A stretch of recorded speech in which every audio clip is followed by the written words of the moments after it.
They accused my father of being a traitor, but on my graduation day the general honored him. Emily Thompson trembled as she held her law degree in her hands.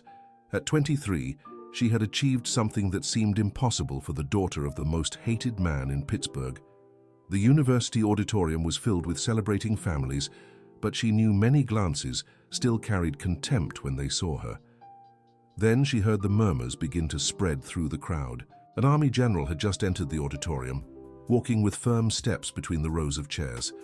His uniform was impeccable, his medals gleaming on his chest, and he carried a dark wooden box in his hands. Emily's stomach tightened when she realized he was walking straight toward her father, Richard Thompson, who sat alone in the back row. "What does that general want with the traitor?" one mother whispered to another, loud enough for Emily to hear. "He must be here to arrest him at last," another voice replied. Richard Thompson's hair was completely grey now at 68. His simple clothes contrasted with the elegance of the other parents present. He kept his head down, as he always did in public. For 15 years, ever since he was accused of selling government secrets to other nations, he had lived like a ghost in his own city. General William Parker stopped right in front of Richard. Silence fell over the auditorium. Even the other graduates stopped celebrating to watch. Emily's legs felt weak as she quickly stepped down from the stage, fearing her father would be humiliated once more on the most important day of her life. "Mr. Richard Anthony Thompson?" the general asked in a firm, respectful voice. Richard lifted his head slowly, his tired eyes meeting the soldiers. He nodded almost imperceptibly, braced for another public humiliation. "That's me," he murmured, his voice rough from years of silence. "My name is General William Parker. I need to speak with you," the soldier said, but his tone held no threat. There was something respectful, almost reverent in his posture. Emily finally reached them, her heart pounding unevenly. She was ready to defend her father as she had done so many times over the years, but something in the general's expression made her hesitate. "Dad, is everything all right?" she asked, placing a hand on Richard's shoulder. The general looked at her and his eyes softened. "You must be Emily. Your father has spoken of you often over the years." "What do you mean?" Emily was confused. "You know my father?" "I do very well," the general replied, opening the wooden box. "In fact, I came here today to correct a great injustice done to this man. Dear listener, if you're enjoying the story, please take a moment to like and subscribe to the channel. It helps us a lot as we're just starting out. Now, back to the story. The murmurs in the crowd grew louder. Some parents began to move closer, curious about what was happening. Emily looked at her father and saw a tear rolling down his face. It was the first time in years she had seen him cry. "General, please, not here," Richard whispered. "Not in front of my daughter." "Especially in front of your daughter," the general replied firmly. "She deserves to know the truth. Everyone does." The general lifted a golden medal with a green and yellow ribbon from the box. It was the Military Merit Medal, one of the highest honors a civilian could receive. Emily recognized it. She had studied it in her constitutional law classes. "This medal should have been awarded 15 years ago," the general said, raising his voice so all could hear. "But the circumstances required absolute secrecy. Today, I can finally fulfill a promise I made long ago." "I don't understand," said Emily, looking between the general and her father. "What are you talking about?" Richard took a deep breath and for the first time in 15 years, raised his head with dignity. "Emily, my dear, there are things you don't know about me, things I couldn't tell you." "Your father was never a traitor," the general declared loudly, silencing the entire auditorium.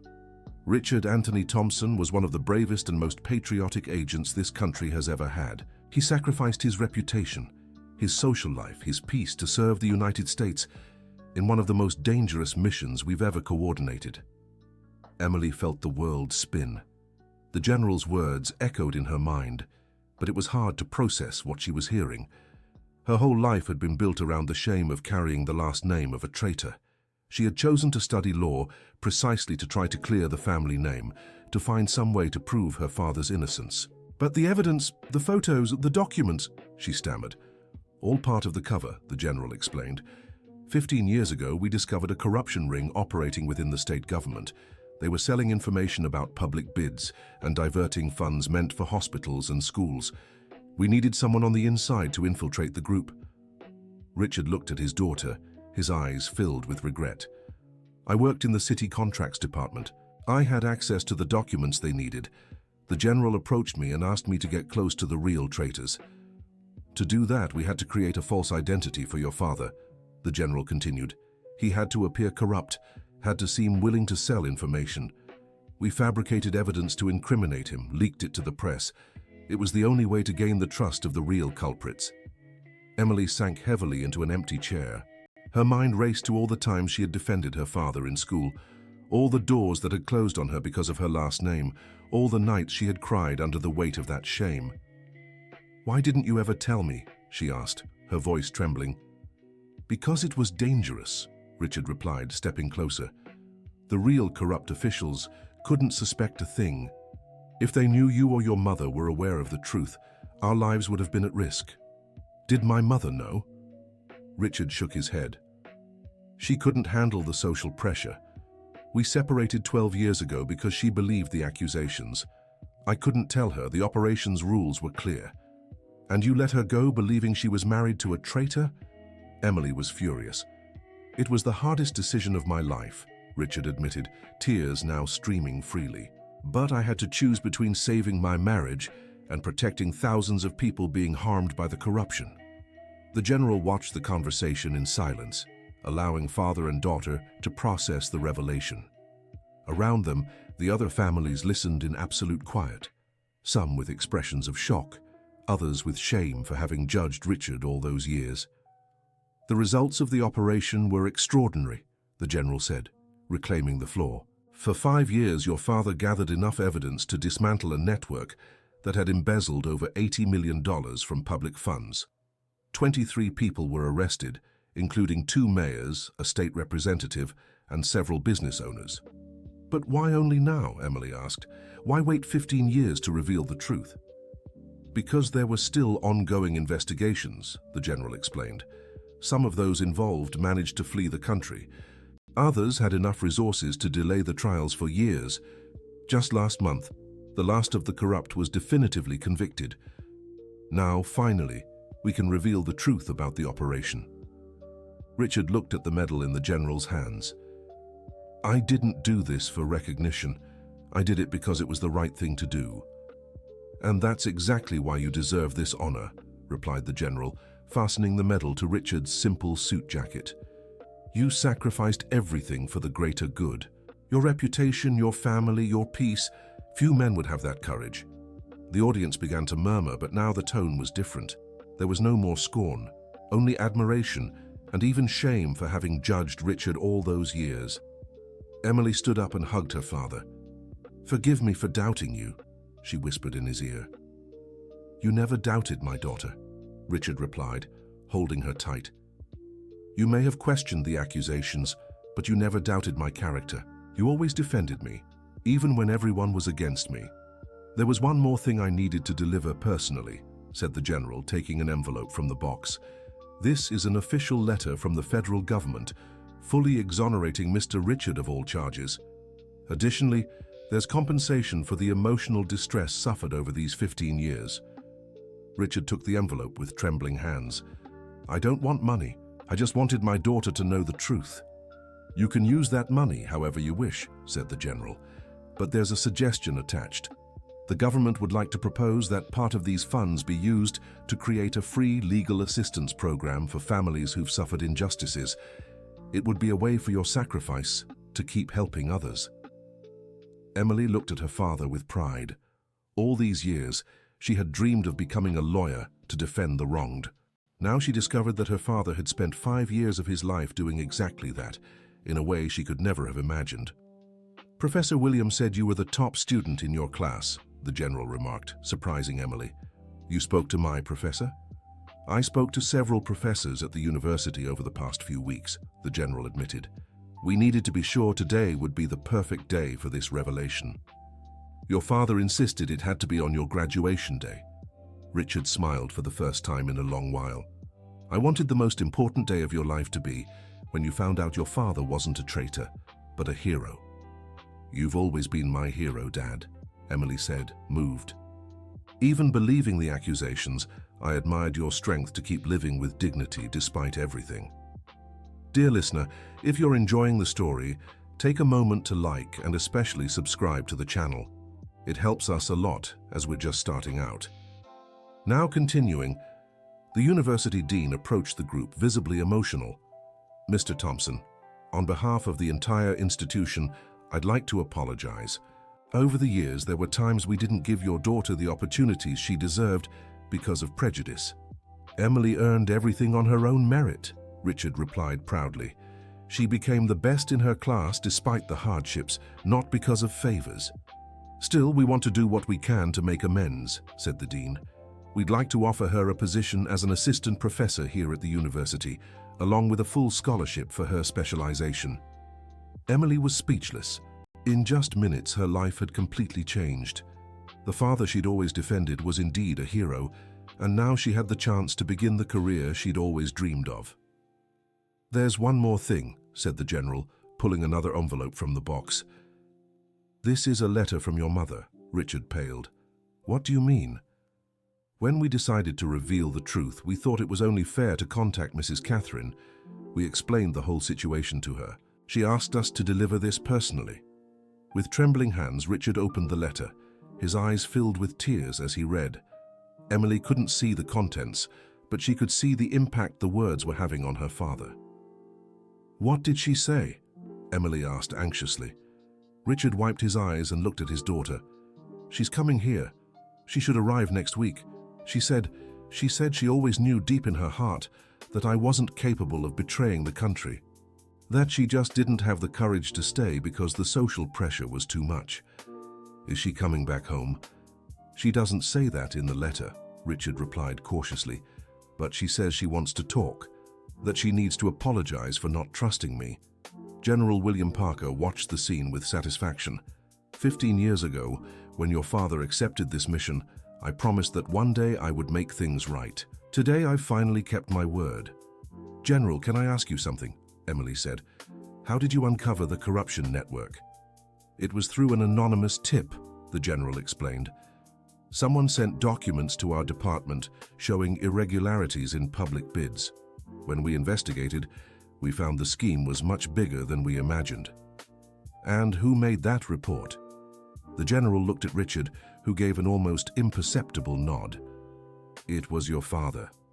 He had suspected some of his co-workers for months.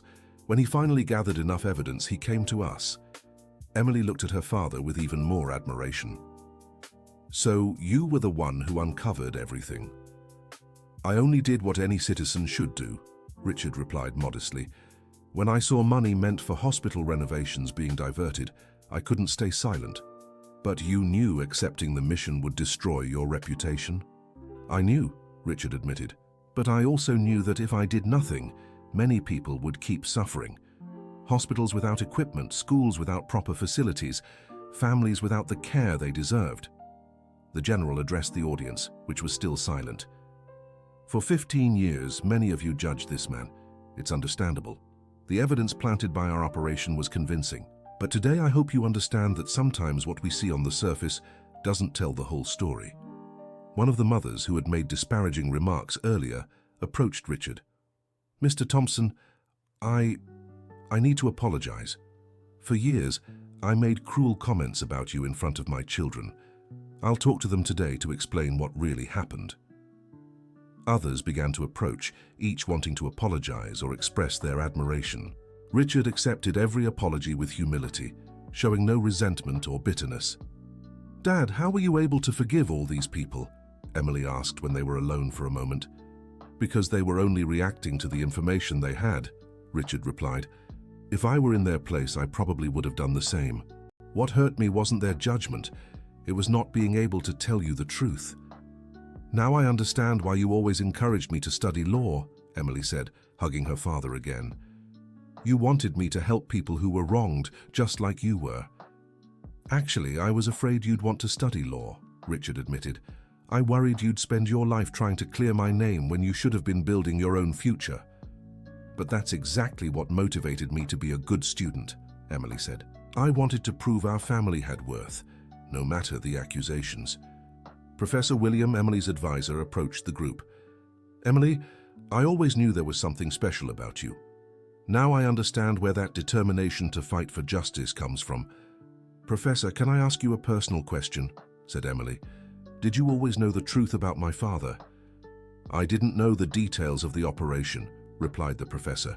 But as a lawyer, I always thought the evidence against him was very weak. The accusations lacked consistency. That's why I always treated you with the respect you deserved, regardless of the rumors. The general was preparing to leave when Emily approached him. General, what happened to the others who were arrested in the operation? Most served their sentences. Some are still in prison. The most powerful managed to reduce their convictions, but they all had to return the stolen money, explained the general. The most important thing is that the system was reformed. Today there's much more oversight over public contracts. And the projects that were affected, the hospitals, the schools, with the recovered funds, many were finally completed, the general said with satisfaction. City General Hospital was completely renovated. 3 schools received new equipment. A health clinic that had been abandoned for years reopened. Richard listened with tears in his eyes. Then it was worth it, he murmured. Of course it was, Dad, said Emily, hugging him. How many lives were saved because of your courage? The college dean returned to the group. Mr. Thompson, we discussed it among the board and would like to extend an invitation. How about giving some lectures to our students on ethics and citizenship? Your experience would be invaluable to future lawyers. Richard hesitated. I'm not a good speaker. I spent 15 years barely talking to anyone. Dad, you'd be perfect, encouraged Emily. Who better than you to teach about doing the right thing, even when it's hard? Can I think about it? Richard asked. Of course, no rush, replied the dean. The offer stands. Dear listener, if you're enjoying the story, take a moment to like and especially subscribe to the channel. It helps us a lot as we're just starting out. Now, continuing. When the ceremony finally ended and most people had left, Emily and Richard walked together to the parking lot. The silence between them wasn't uncomfortable but filled with emotions still being processed. Dad, can I ask you about the hardest moments? Emily said when they reached her father's old car. Of course, my daughter. Now I can talk about everything. What was the hardest? Losing Mom or seeing people treat me badly because of your last name? Richard thought for a long moment before answering.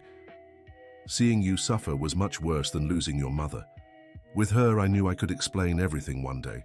But with you, I saw how other children avoided you, how some parents forbade their kids from playing with you. That tore me apart inside. Why did you never show it? Because if you saw I was hurting, you might think there was really a reason to suffer, Richard explained. I had to be strong so you wouldn't doubt my character.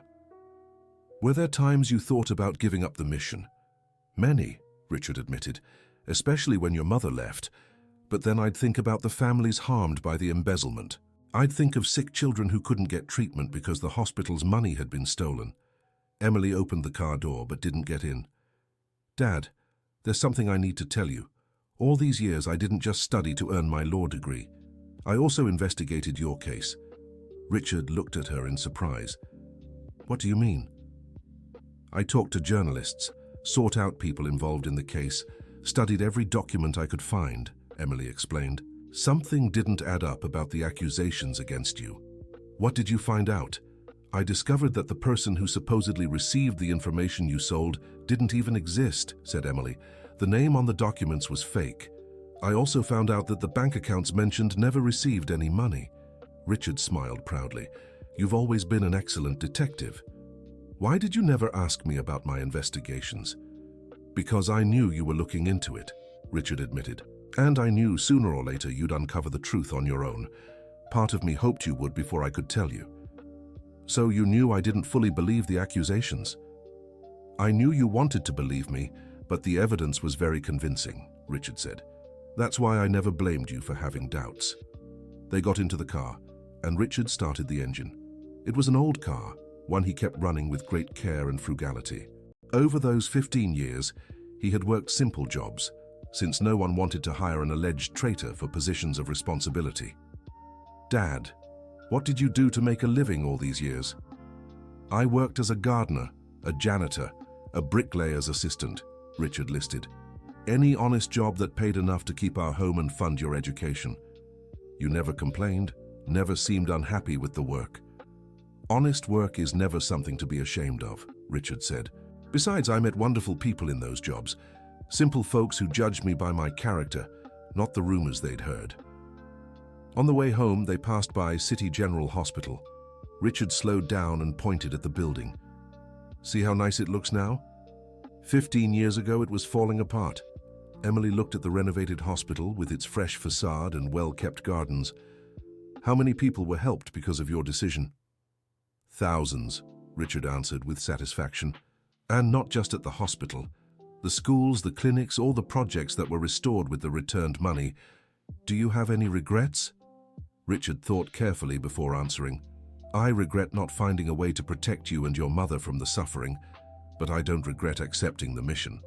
When they arrived home, Emily saw the house with new eyes. It was a simple but well-kept home. Richard had always kept everything clean and organized, even with few resources. Now she understood that simplicity was the result of the sacrifices he had made. Dad, now that the truth is out, what do you want to do? I want to help you establish your career, Richard replied immediately. I want to meet my future grandchildren. I want to have an honest talk with your mother when she visits. What about the compensation money? I want to use it to start the legal aid program the General suggested, Richard said. It would be a way to keep helping people who've been wronged. That night, father and daughter stayed up late talking.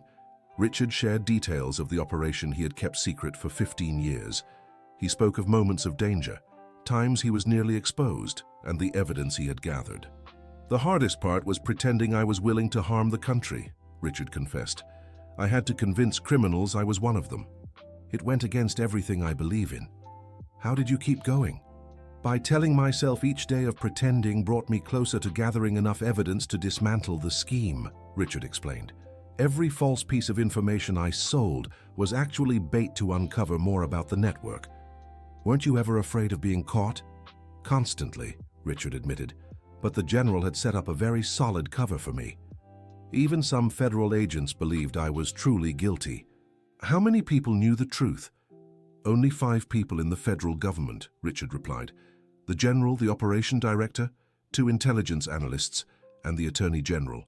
Not even my direct contact knew the full operation. Emily was impressed by the operation's complexity. Dad, you could have really been arrested if something had gone wrong. I knew the risks, Richard said, but I also knew it was the only way to dismantle the scheme without alerting the guilty. And if the operation had failed, I'd probably still be in prison today, Richard admitted, but at least I would have tried to do the right thing. The next morning, Emily woke up feeling like she was living a dream. Everything she had discovered the day before seemed impossible to be real. But when she went downstairs for breakfast, she found her father preparing the meal with a smile on his face, something she hadn't seen in years. Good morning, my lawyer daughter, Richard said, hugging her. Good morning, my hero dad, Emily replied, returning the hug. They were having breakfast when the phone rang. It was the General. Mr. Thompson, I hope I'm not bothering you so early, the General's voice said over the phone. Not at all, General. What can I do for you? Actually, it's what I can do for you. The press found out about yesterday's revelation. Several newspapers want to interview you. Would you like to make a statement? Richard hesitated. I'm not sure I want all that exposure. I understand your hesitation, the General said. But think of this as an opportunity to show the country that there are still people willing to sacrifice everything for the greater good. Can I talk to my daughter and get back to you? Of course, but don't take too long. Reporters are persistent. After hanging up, Richard told Emily about the request. She was excited about the possibility. Dad, you should do it. People need to know there are real heroes out there, she said. I'm not a hero, Emily. I just did what was right. And that's exactly what makes you a hero, Emily insisted. How many people would have the courage to do what you did? But I'm not good at public speaking. I spent 15 years practically silent. Dad, yesterday you spoke with dignity in front of hundreds of people. You'll do just fine in the interviews. Richard reflected on his daughter's words. Maybe she was right. Maybe his story could inspire others to do the right thing, even when it was hard. "All right," Richard decided. "I'll do the interviews, but on one condition." "What?" "I want you by my side in every one of them." "Of course, Dad. We'll face this together, like we always have." The phone rang again. This time, it was Catherine, Emily's mother. "Richard." Her voice was choked with emotion. "Catherine." Richard couldn't say anything else. "I saw the news on TV. The general called me last night to explain everything. Richard, I don't even know how to ask for forgiveness." "You don't have to apologize for anything," Richard said. "You only reacted to the information you had. But I should have trusted you. I should have believed in the man I knew, not the rumors they spread." Emily gestured to speak with her mother. Richard handed her the phone. "Mom, it's me, Emily." "My daughter." Catherine began to cry. "How are you? How have these years been?" "It was hard, Mom, but Dad took great care of me. He never let me doubt the love you both had for me." "Emily, I know I don't have the right to ask this after so long, but do you think your father would forgive me? Do you think we could try to rebuild our family?" Emily looked at her father, who was listening to the conversation. He nodded, tears in his eyes. "Mom, I think Dad never stopped loving you, and I never stopped missing you," said Emily. "I'll be there tomorrow," said Catherine. "I need to look you both in the eyes and apologize in person." After they hung up, Richard and Emily sat in silence for a few minutes. 15 years of suffering were finally coming to an end. "Dad, do you really want to try again with Mom?" "Your mother is the love of my life, Emily," said Richard. "If she's willing to try, so am I. And if it doesn't work out?" "At least we'll have tried," Richard replied. "And you'll have your family together again, even if only for a little while." That day, several journalists called wanting to interview Richard. He agreed to speak with a few, always with Emily by his side. The questions were about the operation, how he had managed to keep it secret for so long, and the sacrifices he had made. "Mr. Thompson, what would you say to others facing similar situations?" asked one reporter. "I'd say always do what you believe is right, even when it's hard," Richard answered. "And never give up on your principles, even when everyone is against you." "And for your daughter, what's your message?" Richard looked at Emily with pride. "My message to her is that I'm the proudest father in the world. She became an extraordinary woman despite all the hardships. She's my greatest achievement." "Emily, what was it like growing up in this situation?" "It was difficult, but my father always gave me strength," Emily replied. "He taught me that our reputation isn't defined by what people say about us, but by our actions. Now I understand he was preparing me to be a lawyer who fights for justice." "Do you plan to sue anyone for the damages you suffered?" "No," Richard answered immediately. "All the suffering had a purpose. Thanks to the operation, many people were helped. That's worth more than any compensation." The next day, Catherine arrived in Pittsburgh. Emily picked her up at the airport while Richard nervously tidied the house. 15 years was a long time, and he didn't know how their reunion would go. When Catherine stepped out of the car and saw Richard standing at the door, they both froze for a few seconds. She was older, with graying hair and a few wrinkles, but she was still the woman he had fallen in love with over 25 years ago. "Richard," she said, walking slowly toward him. "Catherine," he replied, unsure whether to hug her or just greet her. She didn't hesitate. She ran to him and hugged him tightly, crying, "Forgive me, Richard. Forgive me for not believing in you. Forgive me for abandoning our family when you needed support the most." "There's nothing to forgive," Richard said, returning the embrace. "You did what you thought was right with the information you had. But I should have known you better. I should have known you'd never betray the country you love so much." Emily watched the scene with emotion.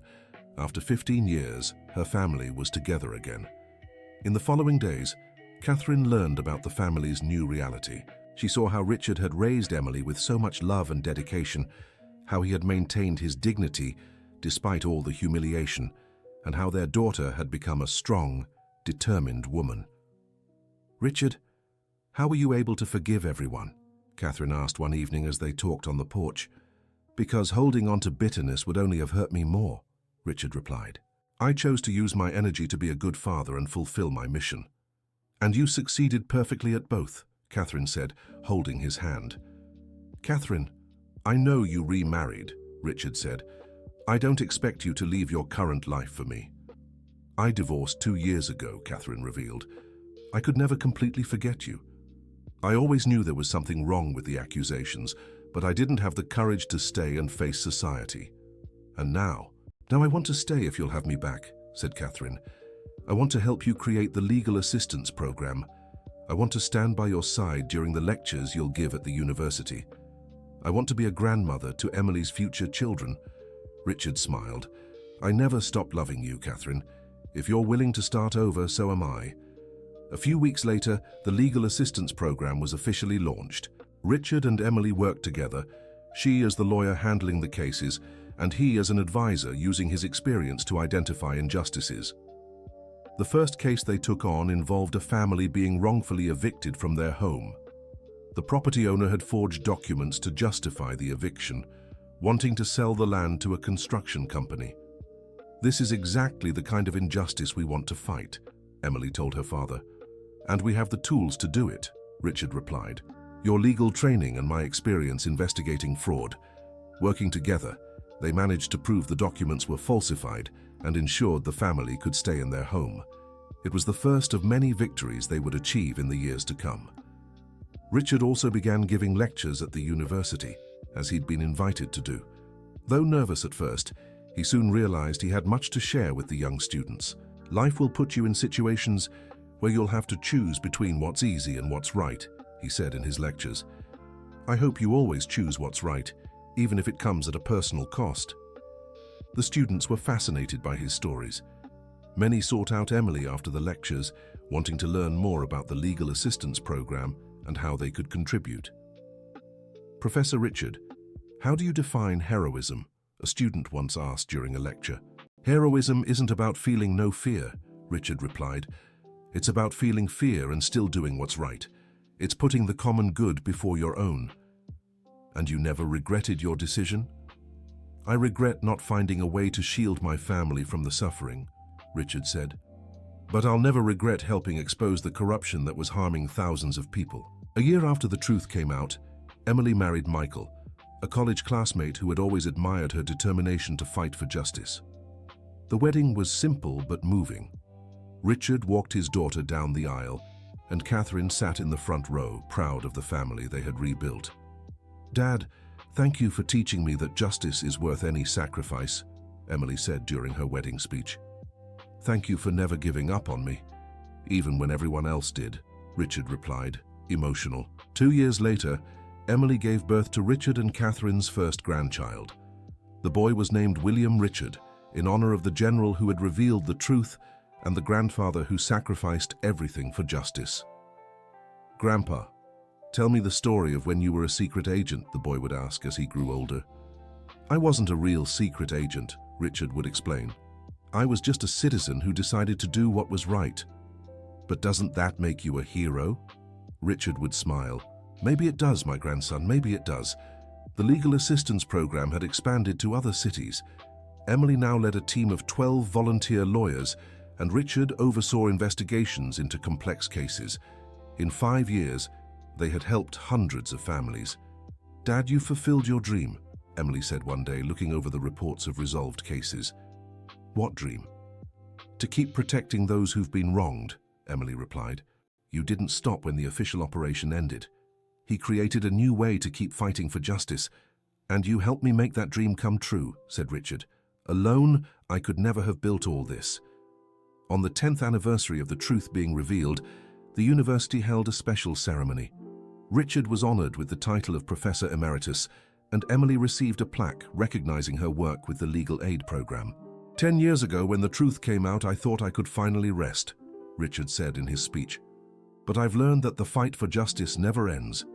There will always be people who need help, always injustices to correct. My father taught me that the true measure of a person isn't what they do when they're being watched, but what they do when no one is looking," Emily added. "He spent 15 years being judged for something he didn't do, but he never lost faith in justice." General William, who had retired but still followed the family's journey, was present at the ceremony. "Richard, when I came to you 15 years ago, I knew I was asking for an enormous sacrifice," the general said. But I never imagined that sacrifice would do so much good for so many people. General, thank you for trusting me, Richard replied, and thank you for keeping your promise to reveal the truth. The truth always prevails, Richard. Sometimes it takes time, but it always prevails. That evening at home, the family gathered to celebrate. Catherine had prepared Richard's favorite meal, and Emily brought their grandson to spend the night with his grandparents. "Grandpa, are you famous?" the 5-year-old boy asked. "I'm not famous, my boy, just known by a few people who know my story," Richard answered. "And why do people like your story?" Richard thought carefully before responding. "Because it shows that doing the right thing is worth it, even when it's hard." "When I grow up, I want to be like you," the boy said. "You don't have to be like me," Richard replied, lifting his grandson onto his lap. "You just need to be a good person, someone who helps others and always tells the truth. Is that what being a hero is? That's what being a good human being is," Richard said. "And sometimes, being a good human is the most heroic thing anyone can do." Catherine watched the conversation between grandfather and grandson with tears in her eyes. "Richard, you've created a wonderful legacy," she said. "We did," Richard corrected. "You, me, and Emily. Together, we turned all that suffering into something positive. And now we have the chance to teach our grandson the importance of always doing what's right," Emily said. "He'll grow up knowing he comes from a family that isn't afraid to fight for justice," Catherine added. 15 years after the truth was revealed, Richard had become a symbol of ethics and citizenship. His lectures were in demand across the country, and he had written a book about his experience. All the book's proceeds were donated to the legal aid program. "Dad, did you ever imagine your story would have this kind of impact?" Emily asked during the book launch. "I never did," Richard admitted. "I just wanted you to know your father wasn't a traitor, and you ended up showing the whole country that there are still people willing to sacrifice everything for the greater good," Emily said proudly. The legal aid program had grown into a national organization. Emily was the executive director, overseeing work in 15 states. They had helped over 5,000 families and resolved cases involving millions of dollars in fraud and injustice. "Every case we solve honors the sacrifice you made, Dad," Emily said. "And every family we help proves that going through all of it was worth it," Richard replied. On his 70th birthday, Richard was surprised with a party organized by the families who had been helped by the program. Hundreds of people came to personally thank the man who had dedicated his life to fighting for justice. "Mr. Richard, because of you, my family didn't lose our home," said an elderly woman. "Because of you, my husband received the compensation he deserved," said another. "Because of you, my son got the medical treatment he needed," added a third. Richard listened to each testimony with emotion. All those people had been helped thanks to the program he and Emily had created with the compensation money. "I didn't do anything alone," Richard said in his speech. "All of this was only possible because of my daughter, who had the courage to take up this cause, and my wife, who came back to help me build this dream. And because of you, who taught us that justice isn't something we should wait for others to do," said Emily. "It's something we must do ourselves." When the party ended and the family was alone, Richard reflected on the journey he had taken. "Catherine, do you regret coming back?" he asked. "Never," she replied without hesitation. "These last few years have been the most rewarding of my life. Seeing the good we've been able to do together makes every sacrifice worth it." "And you, Emily? Do you regret dedicating your career to helping the wronged?" "Dad, this has always been my calling," Emily answered. "You just helped me find the way to fulfill it." 3 years later, Richard was giving one of his lectures when he felt unwell. He was taken to the hospital, where doctors diagnosed a heart condition. "Nothing serious, but it required care." "Dad, maybe it's time to slow down," Emily suggested. "Maybe so," Richard agreed, "but I won't stop completely. There's still so much work to be done." During his recovery, Richard decided to write a second book, this time focused on advice for young people who want to make a difference in the world. He wanted to record everything he had learned during his long journey. "This book is for our grandchildren," he told Catherine, "so they'll always know the right path to follow." "They have the best possible example right in front of them," Catherine replied. The book became a success, especially among young students. Richard began receiving letters from all over the country from people inspired by his story. "Professor Richard, your story inspired me to report corruption at the company where I work," wrote a young engineer. "Mr. Richard, thanks to your example, I decided to become a lawyer to help the wronged," wrote a college student. "Dr. Richard, your lecture changed my life. Now I know I can make a difference," wrote a recent business graduate. "See how your story keeps inspiring people," Emily said, showing the letters to her father. "It shows me that all the suffering had a greater purpose," Richard replied. "If our story can inspire others to do what's right, then every hard moment was worth it." At 75, Richard decided to officially retire from lecturing, but remained as an advisor to the legal aid program. He spent his days reading, gardening, and playing with his grandchildren, who now numbered 3. "Grandpa, tell the story again about when you saved the hospital," his youngest granddaughter would ask. "I didn't save the hospital alone, sweetheart," Richard explained. "Many people worked together to make it possible. But you were the bravest of all, right?" Richard smiled. "I just did what I thought was right. Anyone could have done the same." "I want to be as brave as you when I grow up," the little girl said. "You already are, my dear. You just always need to remember to do what's right, even when it's hard." On his 80th birthday, Richard received a special tribute. The hospital that had been renovated with the money recovered from the operation unveiled a wing named after him. Richard Thompson Wing, in honor of courage and integrity. "Dad, you have an entire hospital named after you," said Emily, moved.